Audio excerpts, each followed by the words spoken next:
in the hospital bed. I helped him turn so the chemo could spread more evenly. His eyes swelled and cracked like fortune cookies. Inside read, "Life is short, but being alive is the longest thing you will ever do. Proceed accordingly." If I'd attempted this homage to my father 10 years ago, probably would have consisted more of those intangibles that drove me away. Hate and blame, more than just mere symptoms of childhood angst, but the language I learned to speak in effort to explain how my father's absence from my formative years made me feel. I once considered my father's DNA to be a cancer in me. Understanding the helix to be doubled, I never dreamed of losing myself completely, only half.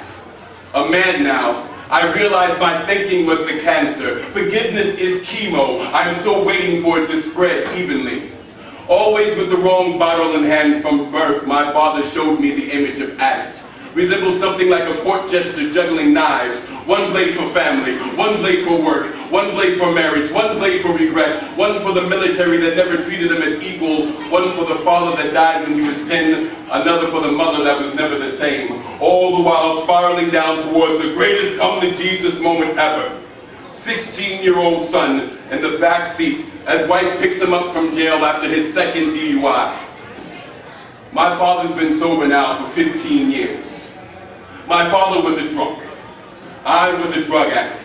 They say parents want children to grow up, achieve feats greater than their own. I don't believe this is what they had in mind. I spent years mortified in mirrors for having this image projected back on me. I saw the new likeness at the bottom of empty whiskey bottles and clear plastic baggies. Mainlined hate and blame until I became so high I had nowhere to go.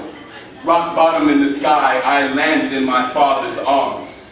Through falling, I've come to realize that just as my father did not ask for this predilection towards addiction, that hate and blame are just new ways to get high for people not ready to change. And that which took him 30 years only took me 3 years, because for the last 15 he has shown me what recovery looks like, what redemption looks like, what a life lived without regret looks like.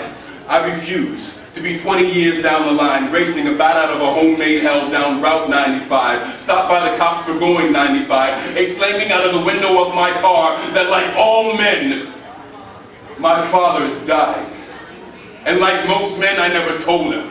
Never said I understood. Never said I knew one of those blades he juggled had love for family inscribed in it. Never said I forgive you, as I hope you have forgiven me. And though I realize neither side of this reflection will ever be perfect, I am no longer scared of mirrors. Thank you.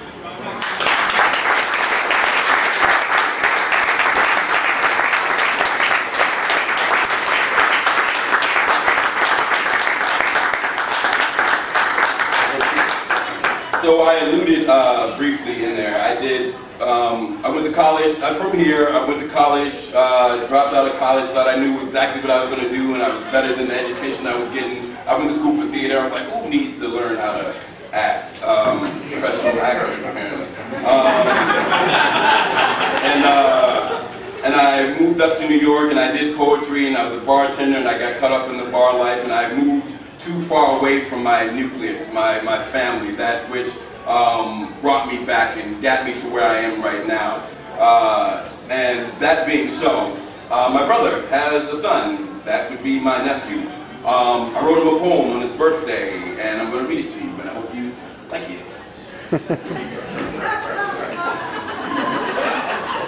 To my nephew, on his 11th birthday, I am sorry for how incomplete this poem will always be.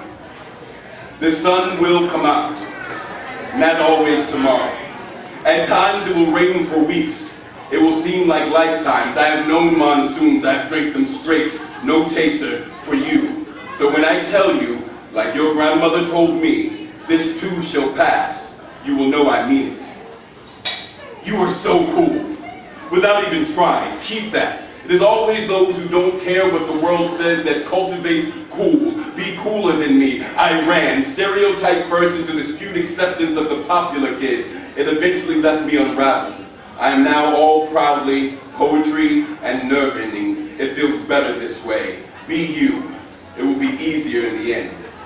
Rebel against two-dimensional standardized test confines. Be bound only by the infinite depths of your mind. Embrace the barbed wire paradox of existence. Inhale, relax. Get up, keep moving. Time is coming for you.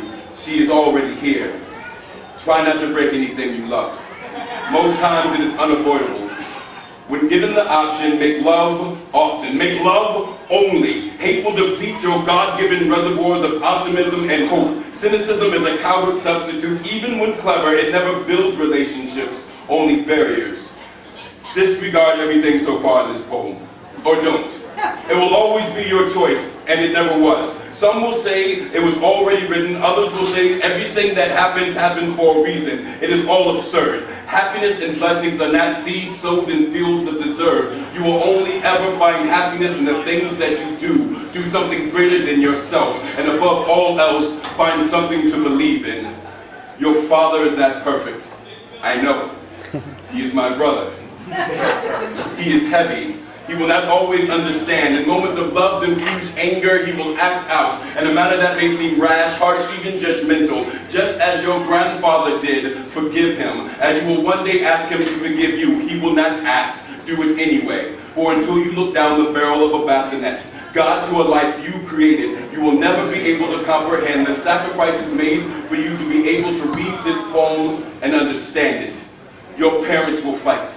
Your grandparents will fight. They will be unkind to each other. They will attest that every decision they make is in your best interest. They will do this in such a self-righteous manner as to insinuate they have forgotten. Someone did the exact same for them, mostly getting it wrong. No matter who says you are not, you will always be all right.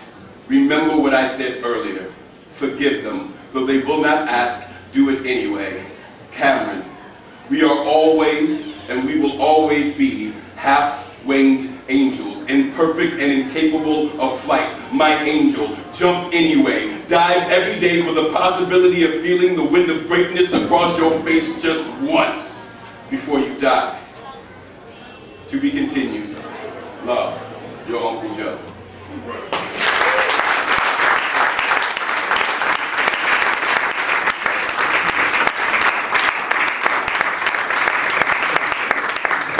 So we'll do one more poem and I'm going to get out of your way.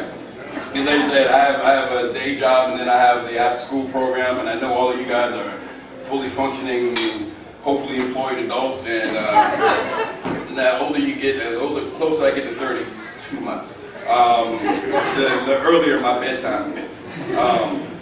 So with that, so I work with kids. I have a mentor program that in the form of a poetry slam program. And basically what I do is I work with the kids and I get them to write. I get them to write about themselves. And what they don't realize is that I'm using this opportunity not just to make them better writers, but to help them find ways to express those things that they have a difficulty telling other people in public settings and their teachers and their parents, most of all. I have a poem that I do for them at the beginning of the year, and it's about my trials and my tribulations and how I got back from doing drugs, and about a friend of mine who had passed away. And the poem is called Talk Ugly, and the concept of the poem is if you have an opportunity to say something to somebody about something that they're doing that is a detriment to them, in spite of what you may be doing in your own life, always take that opportunity to tell somebody the truth, because you never know when you're not going to have that chance again. I ask to take that message with you and to tell people, because too many times the thing that is the difference maker is people knowing that somebody cares about them. And that's what you guys do, and I hope that you know that you are blessed for doing it. And with that, my final act.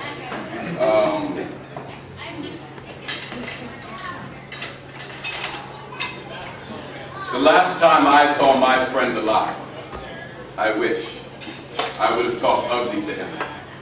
Said, put the straw down. No, I don't want to take another line. I should be writing them. My friend, you are a composer of music and magic. Instruct your limbs to serve a purpose greater than self-indulgence. Do not be fooled into thinking your pain has sharper teeth than anyone else's. I had a chance, but said nothing because I was high. This is how I got started. A bottle of Jack and a mirror. Memories and scissors, dreams drenched in ether, sliced by razors, potential rolled like $20 bills, numbing the feeling on the tip of my tongue that I and this tongue should be serving a greater purpose. And a last-ditch attempt at self-assessment, I decided to look at my life through the eyes of loved ones, where they see everything, especially the ugly. From years of drug use, from lying to lying with angels, friends I had forsaken, taking so much more than I had given, I had streamlined self-centeredness into a science. But there was righteousness there, a willingness to craft these ills through alchemy and poetry into a seer's stone. But honestly, how could I speak ugly to him when at that point I was yet to speak it to myself? In these nightmares of hindsight, there is no poetry, no alliterations to soften the blow. Some realities have no simile. Truth is like truth. The truth is seldom pretty, but she is always beautiful.